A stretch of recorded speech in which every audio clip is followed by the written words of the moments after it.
Chandan Kumar Ram ward number 6 से जिताई और अपना वार्ड के आदर्श वार्ड बनाई। जवन केहू कइल सनाही कर के देखाई है, विकास के गंगा अपना वार्ड में बहाई है।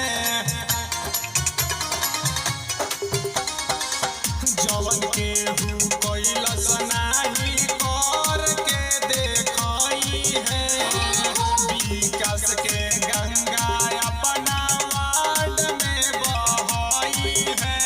फेर दिन नजरिया चाचा चाची कहीं बतिया, हाथ जोड़ी करे ले गोहार। आहे चंदन भाई के बाटे हमर गोहार। आहे चंदन भाई के विजयी बनाई इहे बाटे हमर गोहार।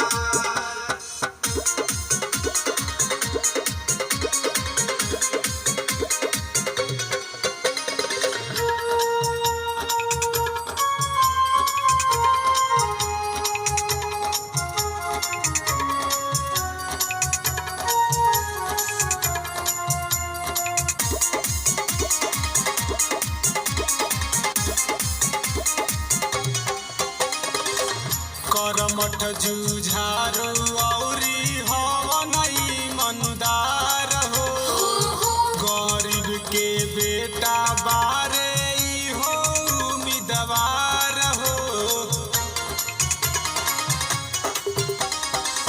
करमठ जुझारू औरी हवनई मंदार हो, गरीब के बेटा बारे हो उम्मीदवार हो। जानता जनार धन से कह सही है बतिया, झंडा लहराई अब की बार।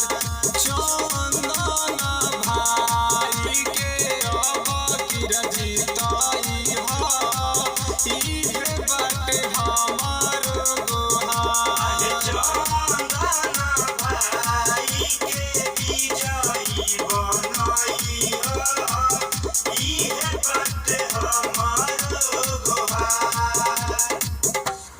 करे अपन